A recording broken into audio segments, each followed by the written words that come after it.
Sou muito fã da imprensa carioca, eu acho que é uma imprensa muito aguerrida e muito... a imprensa carioca vive sob risco e sob uma tensão incomparável com a gente que trabalha aqui em São Paulo. Eu acho que é muito difícil trabalhar no Rio de Janeiro. E o Nazareno, que você mencionou, era o personal trainer do Figueiredo, né? E foi... exatamente. E do se envolveu Moreira com Franco sequestro também. Sim, era ligado ao Moreira Franco e se envolveu no sequestro de Medina, que era publicitário do Moreira Franco em 86. São essas ligações da contravenção e do submundo é interessante também no Rio de Janeiro, que faz um pouco parte da cultura do samba, da cultura exportação, das escolas de samba. Então tem uma certa ambiguidade que quando você vê, desdobra nessas coisas, né? O traficante não, o traficante, até por todo o estigma da favela, do morro, é o inimigo propriamente dito, né, na cidade. E tinha, de fato, várias entrevistas, né, como você citou, que eram feitas pelos jornalistas, que eu acho que tem um divisor de águas aí importante, que de alguma forma eu acompanhei também, que foi o assassinato do Tim Lopes.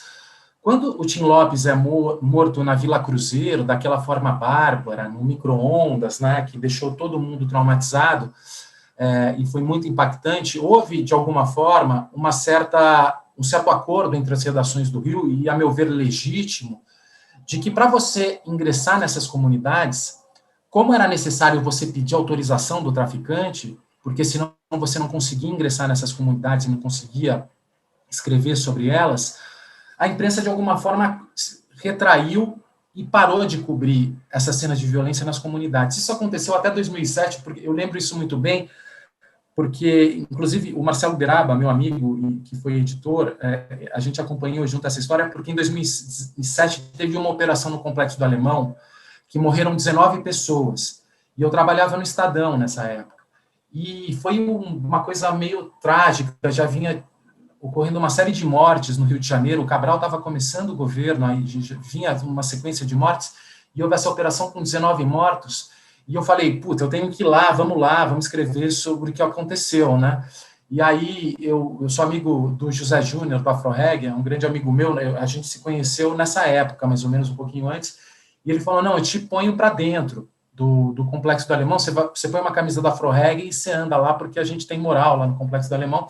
E eu fiz isso, disse que foi um absurdo, né? Mais de 1.000 homens, eles saquearam, roubaram, invadiram casa. Foi uma coisa muito horrível que aconteceu.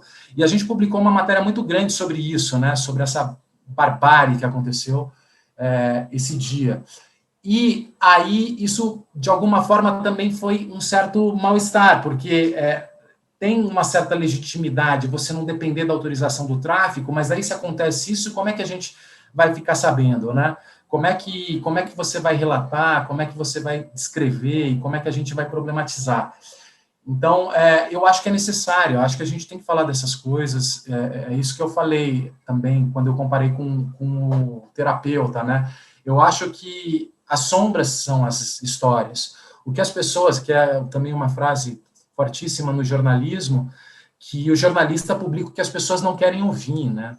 É aquilo que está escondido, é aquilo que está naquele canto do inconsciente que a gente prefere fingir que não existe porque é muito desagradável, é muito cão, a gente prefere não falar porque mostra uma coisa, mas é isso que é necessário, problematizar e racionalizar, porque é isso que a gente não quer ouvir e não quer falar.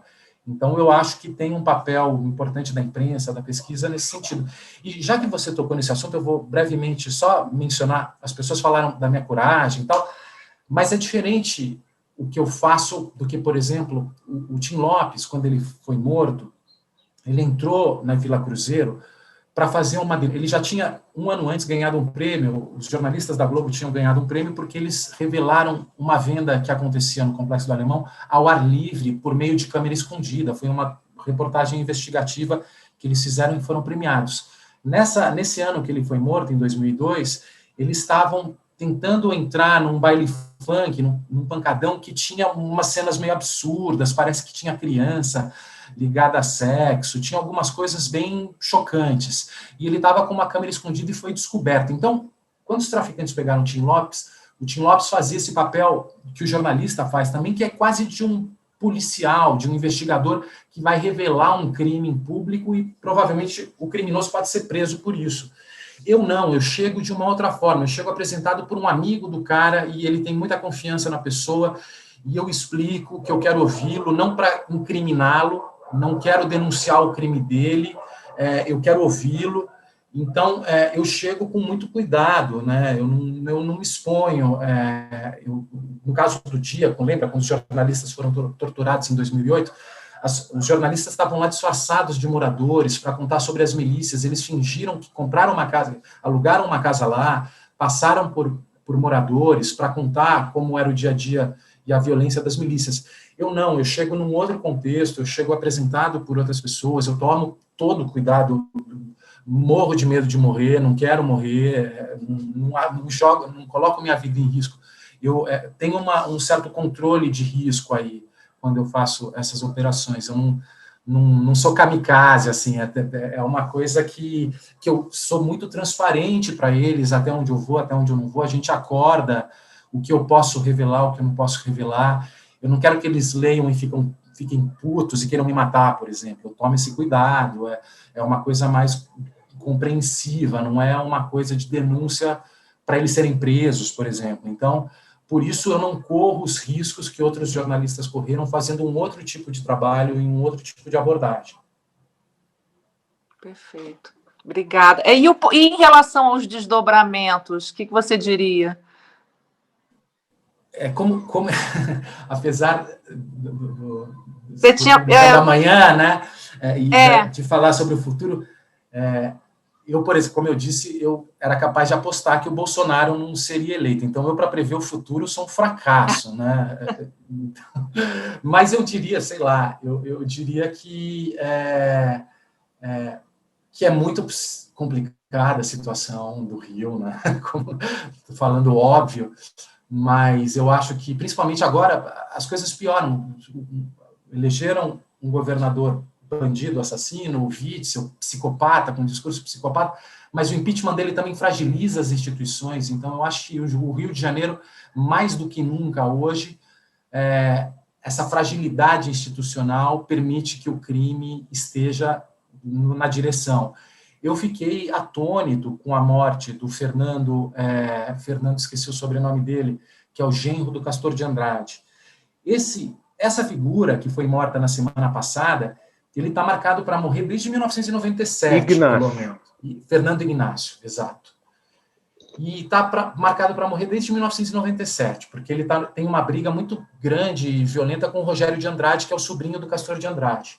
E quando a Marielle Franco foi morta, veio uma testemunha à tona, que foi muito importante, que era o Orlando Curicica, que contou que nos últimos 10 anos, o Rogério de Andrade e todo esse grupo de bicheiros tinha articulado esses escritórios do crime, sendo que um dos matadores dele era o Rony Lessa, que seria o responsável pela morte da Marielle. O Rogério de Andrade tinha o Rony Lessa como segurança. O Rony Lessa, inclusive, perdeu a perna numa explosão de carro como segurança do Rogério de Andrade.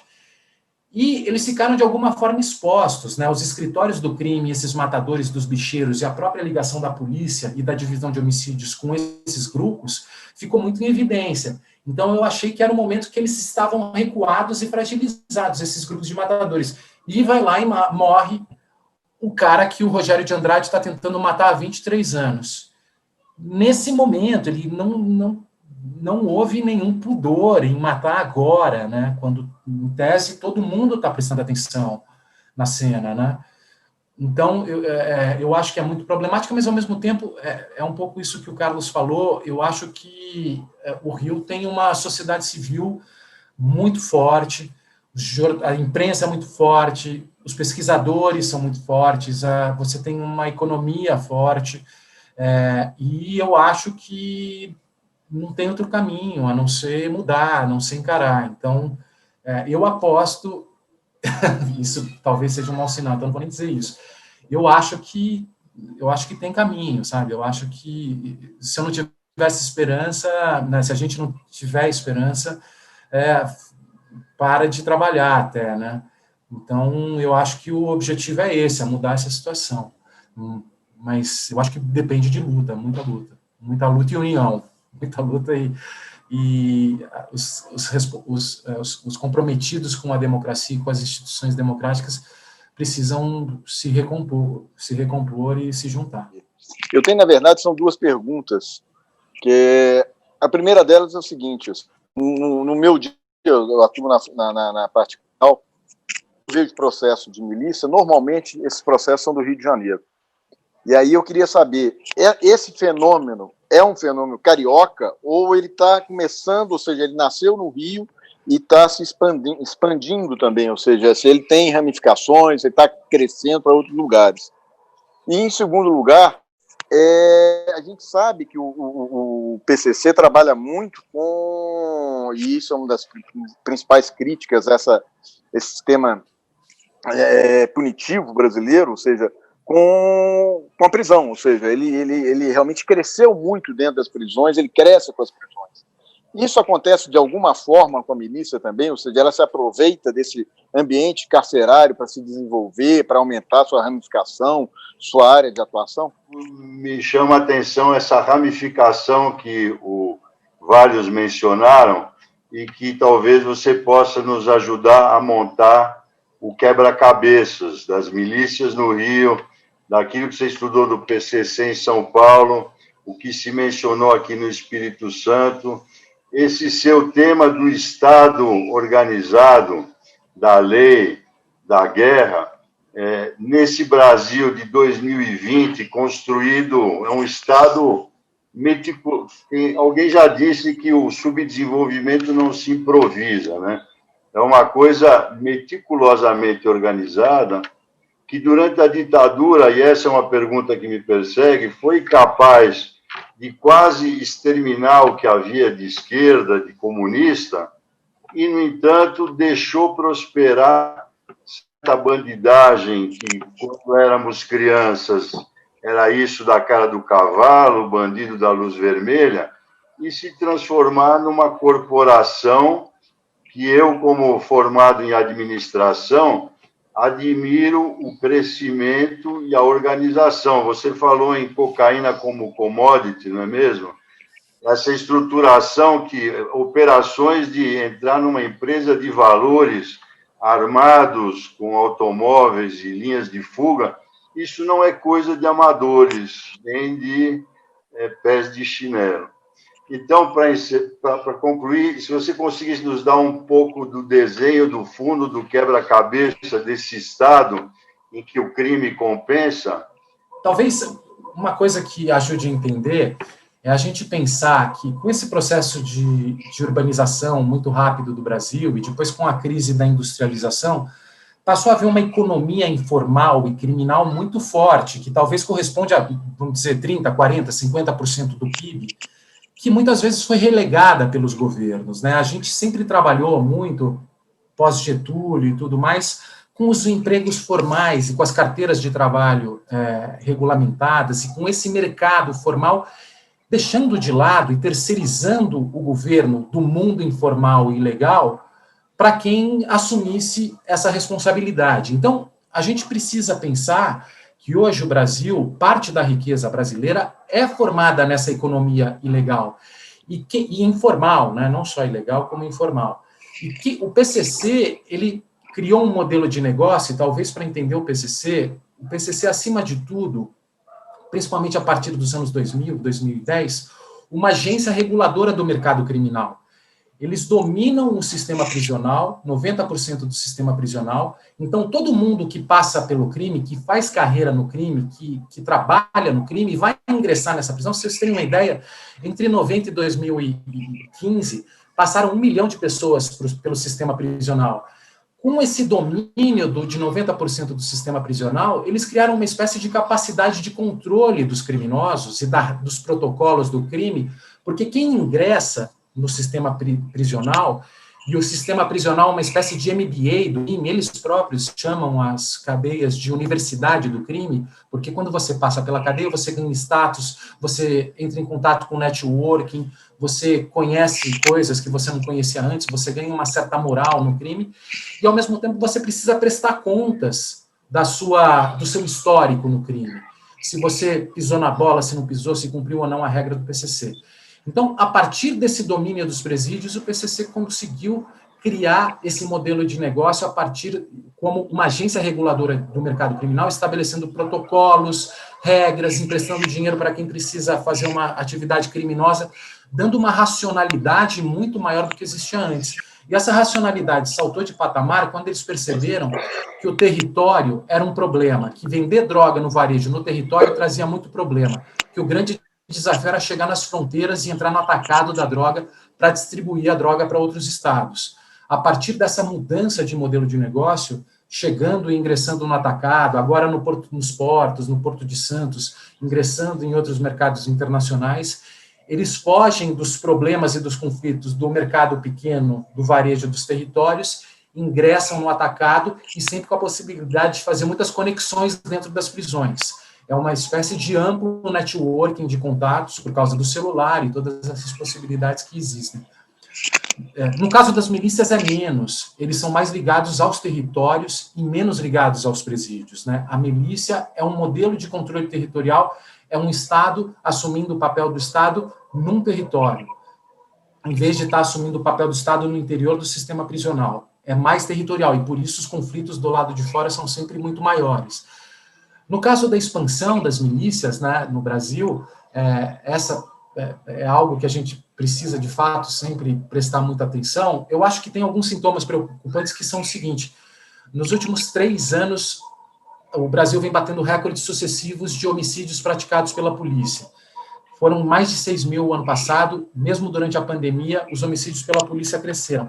E o que costuma acontecer, e esse livro conta um pouco a história, é que o homicídio da polícia acaba sendo a semente dos grupos milicianos ou de uma atividade criminosa da polícia, porque a partir do momento que você tem autorização para matar, você tem um diferencial no crime e você fica rico com essa autorização que te dão. Então, quando te dão autorização para matar, o próximo passo é você ficar rico e ganhar dinheiro com isso. Foi isso que aconteceu com o Fleury na época do Esquadrão da Morte, foi isso que aconteceu na Escuderia Lecoq, foi isso que aconteceu com os 12 Homens de Ouro, foi isso que aconteceu com os Justiceiros. Esse poder de matar gera também um poder para ganhar dinheiro. E esses recordes sucessivos de violência policial, essa tentativa de fragilizar o controle sobre a violência da polícia, e tudo isso e esse discurso em defesa da violência paramilitar e policial acaba sendo uma oportunidade para que esses grupos se formem. Já existem grupos formados no Pará, claro que não iguais ao Rio, mas de acordo com a história do Pará. Tem pelo menos 5 grupos paramilitares atuando em diferentes atividades criminosas. Tem no Mato Grosso do Sul trabalhando com terra. A questão da grilagem de terra sempre é muito importante, e uma história de pistolagem no norte e no nordeste do Brasil, muito vinculados a forças paramilitares, grupos de extermínio atuando em comércios no Nordeste. Mas a ideia está jogada, né? No Amapá, para vocês terem uma ideia, é o estado com a polícia mais violenta do Brasil. É mais violenta que o Rio de Janeiro. Eles matam o dobro por 100 mil habitantes do que todos os criminosos de São Paulo matam. São Paulo tem a taxa de homicídios 8, 9 por 100 mil habitantes. O Amapá, só a polícia, a taxa de homicídios é 17 por 100 mil habitantes. Então, isso dá a possibilidade de você ser o rei do lugar, né? Ganhar dinheiro e ter muito poder. Aqui em São Paulo, é uma coisa que eu comecei a prestar atenção. Eu já soube de algumas histórias de gás que foi desligado num bairro da Zona Leste em grande quantidade e que um colega meu foi tentar apurar isso e havia um policial vendendo gás. A gente está vendo a expansão de terrenos na região da Cantareira muito fortemente. A dúvida se é milícia ou se é PCC. Como em São Paulo o PCC tem essa força também, a minha dúvida é até que ponto a milícia paulista poderia fazer frente e ser um grupo competidor a essa hegemonia do PCC aqui em São Paulo. Então, se tinham essas atividades criminosas de paramilitares que produziriam problemas, porque acaba, quando você tem dois grupos no crime competindo, muitas vezes você aumenta os homicídios, então a gente precisa prestar muita atenção. Eu acho que essa é a grande questão de segurança pública, e isso pode ser medido, eu acho que pelos homicídios. A gente manter os homicídios sob controle e ficar focado nos assassinos, porque os assassinos são os tiranos desses lugares. Normalmente quem mata são os grupos que querem impor o poder nos territórios. Então, o homicídio é um termômetro muito importante para a formação dessas tiranias. Por isso que a gente tem um projeto lá no NEV, junto com o G1, que é o monitor da violência, que a gente está sempre recontando os homicídios no Brasil, no G1, a gente publica no G1, porque o homicídio é o grande termômetro da formação dessas tiranias territoriais. Eu vou falar um pouquinho como assim, meu pensamento para o lado como psicanalista, tá? Me lembro de uma frase que me marca e que eu uso sempre, do Vladimir Safar, que ele diz que o Brasil, antes de tudo, é uma experiência de violência. Eu gosto do antes de tudo, a experiência da violência, né? E você toca num ponto, quando você fala dessa coisa terapêutica, eu acho que é muito interessante, porque a violência no Brasil, para mim, ela é, antes de tudo, um tabu. Ela tem uma coisa de tabu, né? Quer dizer, eu acho que o jornalismo ocupa um lugar assim, mas acho que a história também tem que contar as histórias do Brasil que nós não temos contato e que a gente escuta de uma outra forma, né? De um outro jeito, cá entre nós, entre os nossos amigos, entre os parentes, uma história profundamente violenta, quer dizer, que essa experiência de violência é muito grande. Para o Bolsonaro, a violência é a única solução, né? Mas para o Brasil, eu vou falando de uma forma... a violência sempre foi uma solução, não é a única, mas sempre foi a solução. Matar no Brasil sempre foi uma solução, sempre foi uma possibilidade, e a gente tem que tocar nessas feridas dessa possibilidade, entendeu?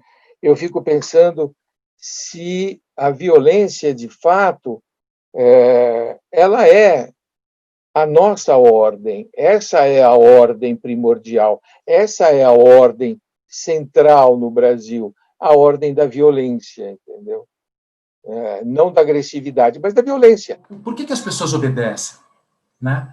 Elas obedecem porque a autoridade ameaça pela violência. Então, isso pode ser pensado desde o ambiente de casa como o ambiente público. Por exemplo, como o próprio Bolsonaro diz, se o meu filho nasce viado, eu vou encher ele de porrada até ele virar homem, e ele vai me obedecer.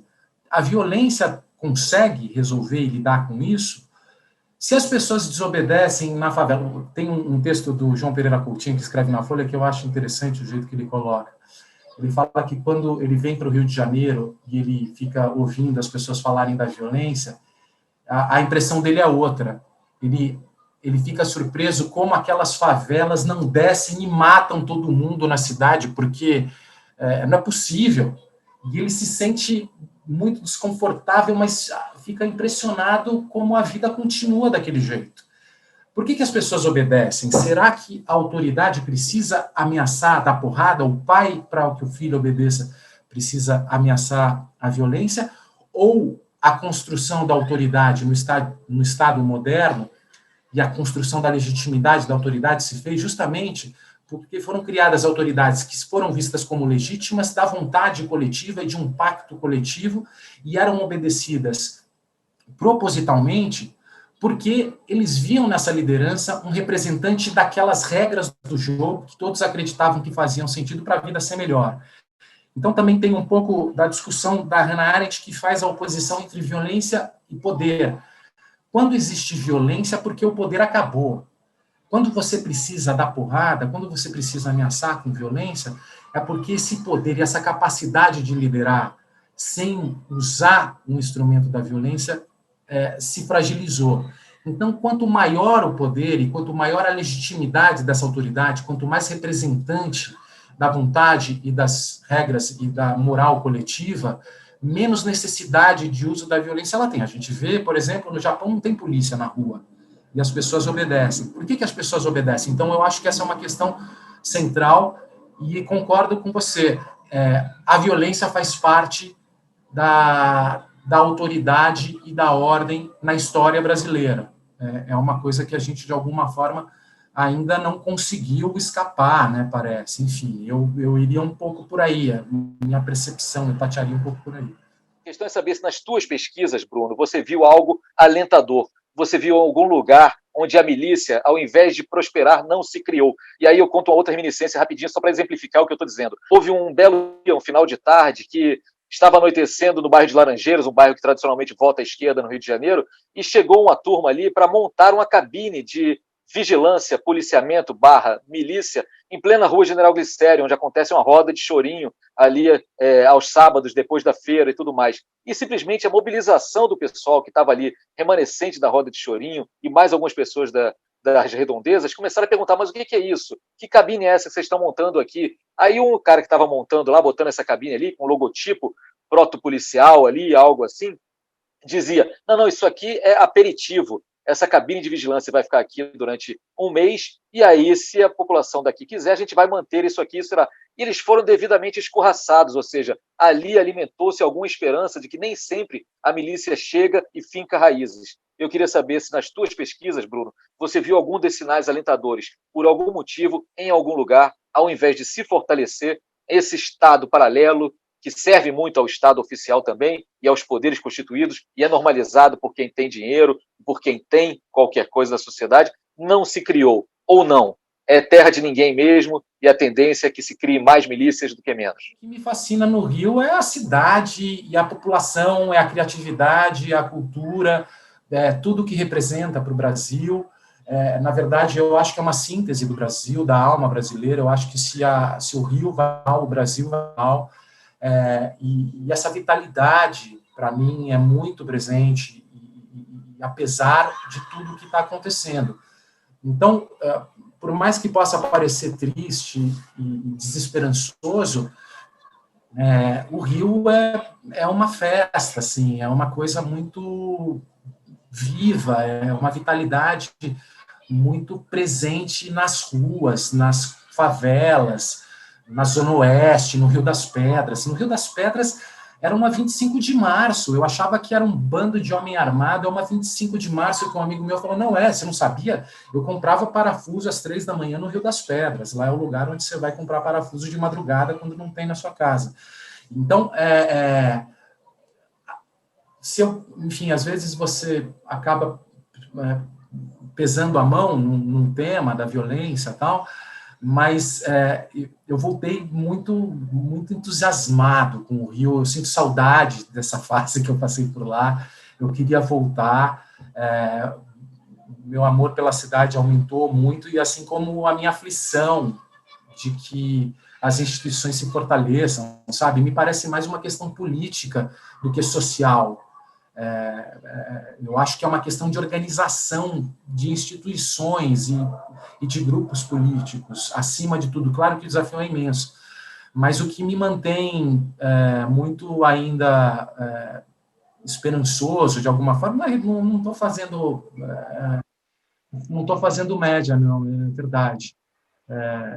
O Rio de Janeiro, para mim, é muito especial, assim, em vários sentidos.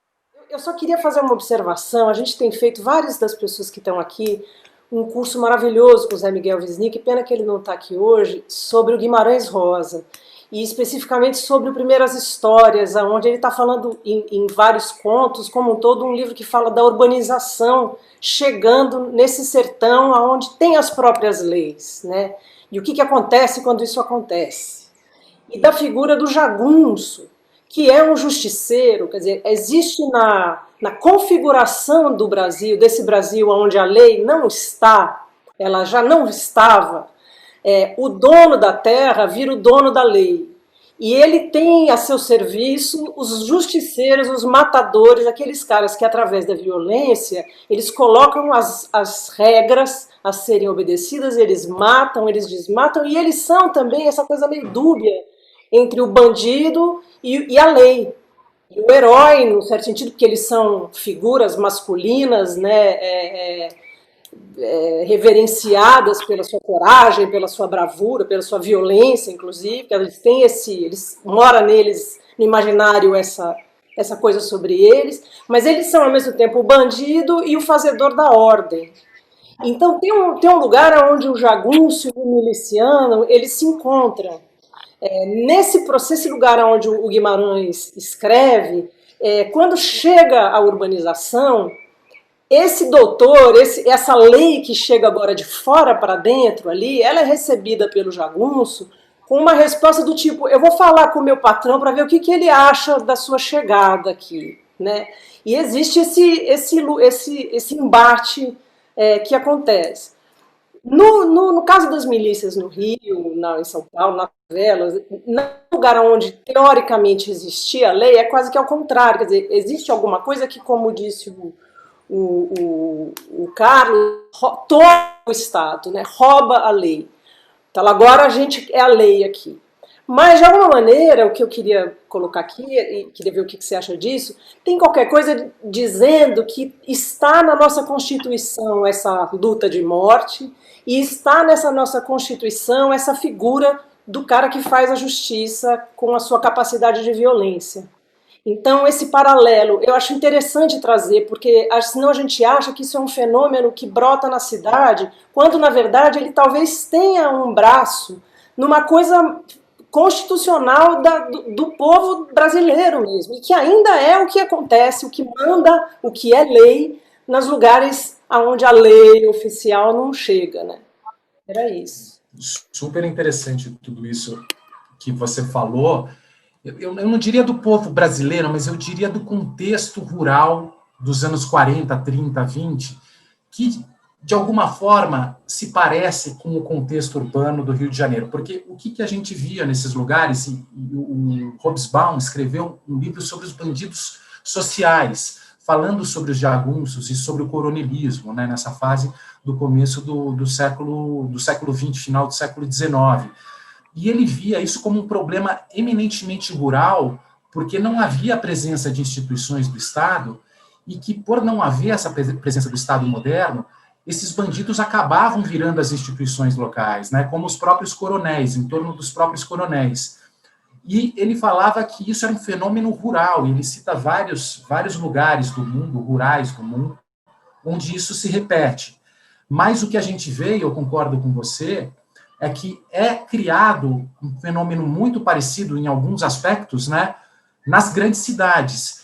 E é um pouco isso que a gente estava mencionando, que é quando as instituições terceirizam, delegam certas áreas da sociabilidade, do social e da economia e da política para esses grupos armados. Nos territórios pobres, no caso do Rio de Janeiro, nos presídios, no caso de São Paulo, porque a crise e os limites fiscais de um custo do sistema prisional imenso que se construiu não dava conta, acabou havendo essa autogestão do interior dos presídios, e que essas autoridades se formam. E na economia de mercado ilegal e informal, que você delega para você trabalhar com emprego formal e com todos os sindicatos e formalidades, etc., que vão desdobrar do getulismo até os dias de hoje, muito influentes, né, na discussão política, e esse mundo informal fica delegado, viram espécies de sertões urbanos, né, no fundo, e que você precisa desse tipo de coronel para tomar conta também, ou desses jagunços urbanos, né,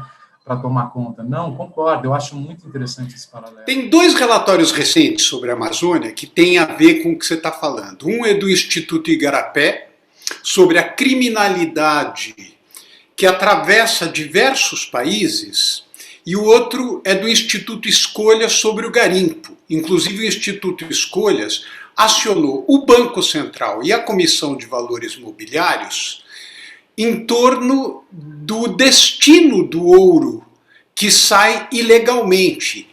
E o ouro que sai ilegalmente e a criminalidade, como você bem disse, estão muito ligados à grilagem de terra. As pessoas têm a imagem de que grilar terra é um troço que o cara perdeu o emprego em Manaus, pega uma motosserra e diz assim, eu acho que eu vou ocupar uma terra para não morrer de fome. Essa imagem infantil é desmentida pelo fato de que caíram as vendas de todos os veículos no estado, no norte, na região norte, menos daqueles voltados a desmatamento. ou seja, trator de esteira, etc. Isso aumentou a venda. Então, como é que tem alguma... Eu nunca ouço falar de milícia na região norte, não é propriamente milícia, mas nitidamente todo o barulho e a mobilização em torno de interromper o desmatamento na Amazônia, valorizar a biodiversidade, etc., etc., na maior parte das vezes não leva em consideração o grau e o caráter pervasivo da violência e organizado internacionalmente, inclusive com ramificações nos presídios, aquelas cenas cruéis que houve em Manaus, etc. Onde é que a gente acha mais coisas sobre isso? E você mesmo chegou a trabalhar sobre isso? Professor, eu conversei com o pessoal do Instituto Igarapé, eu não cheguei, eles fizeram esse estudo na época que eu estava pesquisando milícias, inclusive, mas eu concordo que isso é um dos assuntos urgentes e mais importantes que existem hoje. Eu digo, talvez, escrevendo sobre o crime nas grandes cidades, em São Paulo, no Rio, um dos grandes equívocos, e talvez até em decorrência do nosso racismo estrutural e dos estigmas que a gente acaba criando ao longo do tempo, a gente viu o crime e o bandido como um ignorante, incapaz de fazer algum tipo de articulação e organização do modelo de negócio que ele começa a trabalhar, como se fossem iletrados e favelados, incapazes de articular e criar um grande empreendimento de negócio criminal, que foi isso que o PCC conseguiu fazer aqui em São Paulo. Eu ficava até muitas vezes impressionado com os salves que ele mandavam, a gente publicou alguns deles no livro, salves muito sofisticados do ponto de vista de estratégia e política, com alguns erros de português muito primários e muito infantis, mas que mostrava esse contraste que o iletrado não necessariamente é burro, pelo contrário, é uma capacidade de sobrevivência e articulação nessa cena muito importante. No caso do Norte e do Nordeste, eu acho que a gente tem que pensar em empreendimentos, em organização mesmo, em objetivos, em modelos de negócios, em mercadorias, commodities, nesse mercado ilegal que geram muito lucro, geram muito dinheiro, e como é que elas funcionam, a indústria desse tipo de crime, né? Quem organiza, quais são os vínculos, tem participação de polícia, qual o grau de participação de polícia, e mais uma vez, esse caso eu acho que também é especialmente importante, pela representatividade ideológica que o presidente tem junto a esse tipo de crime, e junto a esse tipo de discurso. Ele foi um garimpeiro, né? Não deixa de ser bizarro que numa das férias dele no Exército, ele foi fazer garimpo e buscar ouro, né? Então, o pai dele fazia garimpo no interior de São Paulo, né? Então, isso também faz parte da ideologia, do discurso e da crença. Então, eu acho que é muito preocupante, e eu acho que o desafio é justamente entender o funcionamento dessa indústria para, a partir da compreensão da organização dessa indústria, fragilizá-la financeiramente, economicamente, agir de forma estratégica, né? Então, isso exige inteligência, exige investigação, e eu acho que é fundamental, concordo plenamente. Mas eu não conheço um estudo mais propriamente dito sobre esse setor criminal. Acho que esse do Igarapé é um dos importantes atualmente. Uma coisa que você, de certa forma, menciona no seu livro, que é essa normalização da violência, né? O Rafael mencionou um pouco isso, como algo inerente a um certo equilíbrio meio bizarro da classe média alta, não só do Rio de Janeiro, como também de outras cidades do Brasil. E tem um trecho do seu livro, que eu até coloquei no chat aqui, que é rapidinho, quero só mencionar. Você fala assim: o medo abriu espaço para o surgimento dos grupos de extermínio e justiceiros que começaram a se articular para eliminar suspeitos e assim trazerem à volta a tranquilidade perdida. Frases suas, né? Essa era a aposta principal. A violência libertaria os habitantes da violência. Aí você fala assim: os policiais assassinos, em vez de serem vistos como criminosos, seriam aceitos pelas instituições e ganhariam um aplauso de parte importante da sociedade. E dizendo que esse apoio à ideia dos crimes dialogava com as percepções e sentimentos sinceros e profundos da sociedade, da população carioca. Quer dizer, eu falo isso porque em economia existe um conceito que é o ótimo de Pareto, né? Alguns aqui têm familiaridade com isso. É um equilíbrio em várias situações onde você tem muitas desvantagens e, ao mesmo tempo, tem algumas outras vantagens, como conveniências. E tem um certo equilíbrio onde você convive com as desvantagens, porque você tem benefícios, né, daquela situação. Então, eu tenho para mim que a classe média, média alta, carioca em particular, mas não apenas, ela encontrou um certo equilíbrio que prevê a convivência com esse tipo de prática violenta, né? O equilíbrio dessa classe média alta, ela de certa forma, ela sugere a perpetuação do status quo. Eu só tenho uma pequena intuição de que nós estamos chegando a um nível tal de desigualdade social no Brasil e desequilíbrios, a violência exacerbada está chegando a um nível tão grande como decorrente da desigualdade, que talvez esse ótimo de Pareto da sociedade carioca, da sociedade brasileira, né, esteja mudando de patamar. Talvez estejamos encontrando, assistindo um certo incômodo novo, sugerindo que algumas forças da sociedade queiram mudar esse ótimo de Pareto perverso. Não sei, é só uma intuição um pouco otimista diante de um livro assustadoramente pessimista, pelo menos o saldo líquido que eu extraí, né? Pode ser que esse ótimo de Pareto esteja mudando e a gente talvez não tolere tanto, não normalize tanto no horizonte, sei lá eu, nos próximos anos, pós-Bolsonaro, evidentemente, essa situação de convivência com a violência. Eu gostaria de encerrar com as palavras otimistas do Otávio que me satisfazem e vão me deixar mais feliz hoje no fim da tarde.